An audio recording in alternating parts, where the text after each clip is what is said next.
or you're bored of playing the same brain rot clickbait games over and over, well then, you're in the right place. Because in this video, I'm going to show you 5 games that I personally absolutely love and play on a regular basis. And I promise you won't see any 99 Nights in the Forest or Steel Brain Rot here. So sit back and enjoy. Number 1. Cars vs Trucks. In Cars vs Trucks, you either spawn in as a car, trying to escape the trucks, or as a truck trying to ram into the cars. So that might sound boring, but the thing that makes this game interesting is that if you press shift, you actually get a nitro boost, which you can use to fly across parts of the map. And the easiest way to explain how the nitro boost works is kind of like just boosting in Rocket League, you know? So cars have a shorter but more powerful boost, while trucks have a longer but weaker boost. And if you're out of boost, you can either wait or find a fuel tank. Trucks also have a harder time getting airborne because of the weaker boost and longer body.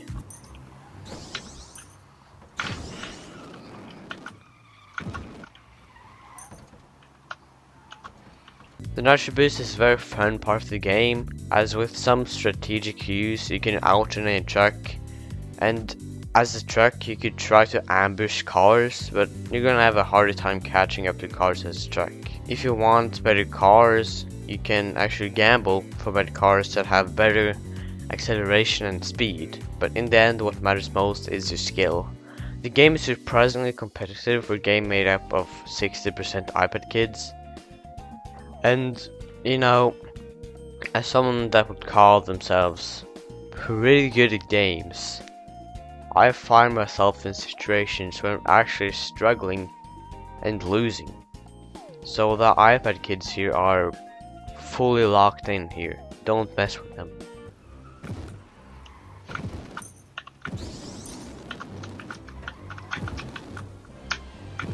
Oh, you're fucking kidding me. I have a lot of fun in this game, and I could play it for multiple hours and be entertained. So make sure to give it a try. Number 2. All Box Battles.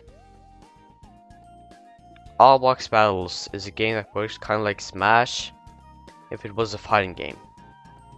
Now, I worded that wrong. It's like Smash, but it's just one big map, and instead of different characters, you have a loadout of different abilities.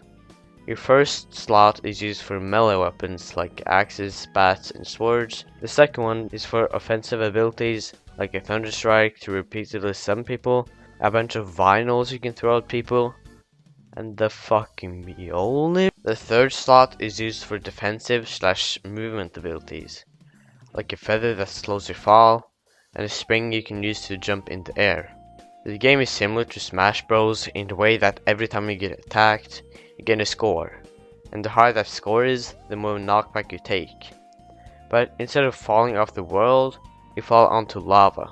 But if you're quick, you can actually jump on the lava to stay alive for a short time. Sometimes you get 2 jumps before it burns you, sometimes only 1, and if you're really unlucky, you get 0. And sometimes you just die in the air for some reason. So I don't know why it's randomized, but if you get lucky and if you have some knowledge on how to survive, you can survive insane hits like this.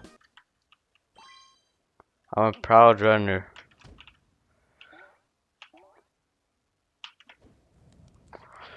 Oh my god, that's insane.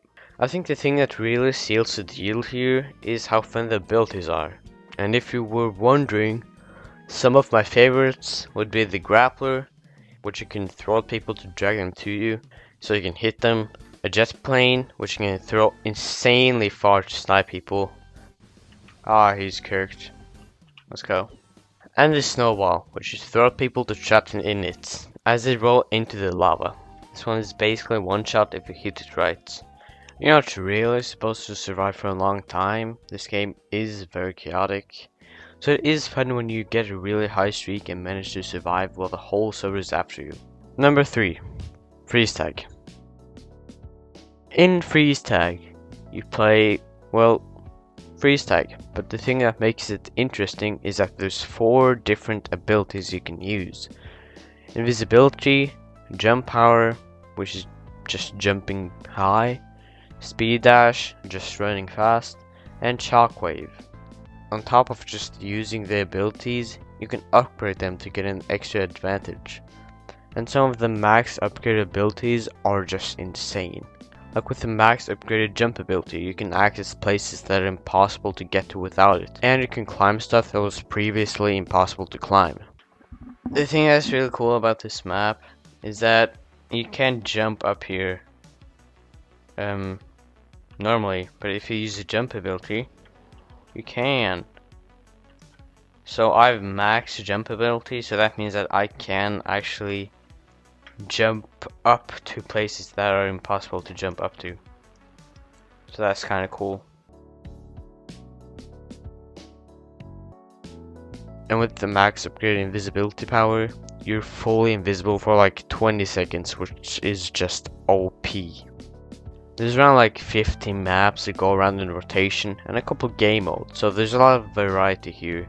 The game has around 5 to 25 players daily, so everyone there pretty much just knows each other, which I think is pretty cool.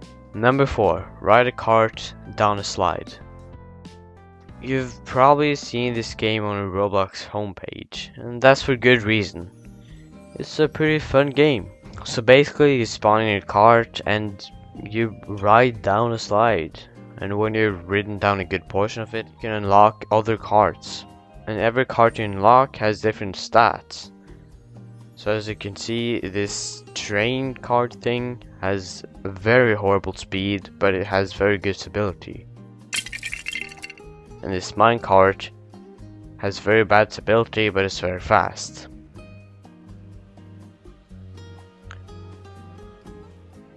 Wow! But if you get bored of the first world, you can try the second world, which is a little harder or something. You might not be super stoked about this idea, but the thing that separates this game from just any cart ride type game is that first of all, you have a gun in your cart. So if someone's going particularly slow, or if they just piss you off, you can just... The best part about the game would probably be that you're not stuck to the slide. I mean, you don't have to go just one way. If you're confused, I can explain.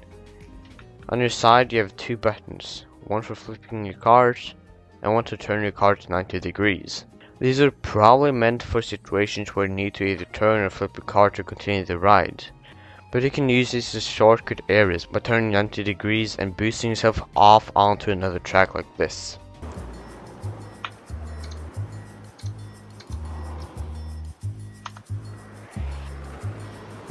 Oh my god. Oh my god, skills. Actual skills here.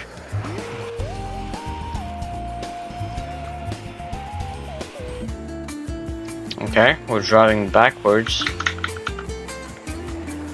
Oh! Oh my god! Chad, that's why I'm the greatest to do it.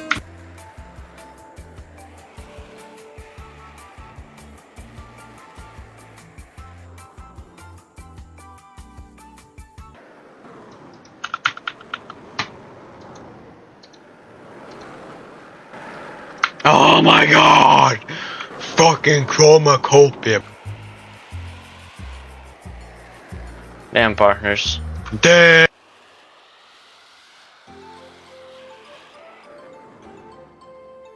Overall, riding cart on a slide is just a harmless, fun, chill, relaxing game for you to play when you need a break.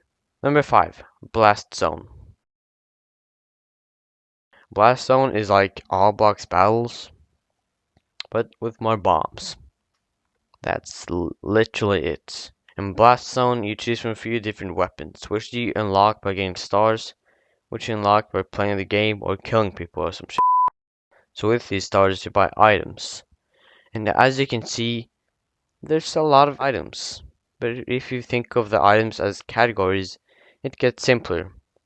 First of all, there's the simple category, like a bat, a bomb, a bowling ball, and then there's the categories that build off of that, so like the impact bombs and the movement bombs. Of course, I'm being very general here, as not all the bombs in the movement category are movement, and not all the items in the impact category are impact bombs. I mean, we have the literal anvil in the movement category, even though it's a weapon that moves like the least in the entire game, I think. The maps are pretty sick and very interactive, and on top of the teleporters, the springs, the rails you can glide on, and the treadmill things that launch you, some maps have their own entities, and some maps have their own events. I've played Blast Zone for like 6 months now, and I don't even have all the items. So you won't get bored of this game quickly, because there's a lot of things to explore. Alright, that's the list for this video, and make sure to check out all of these games, because I wouldn't put them in this video if they weren't fun. Anyways, I'll see you next time, and have a great rest of your night or day.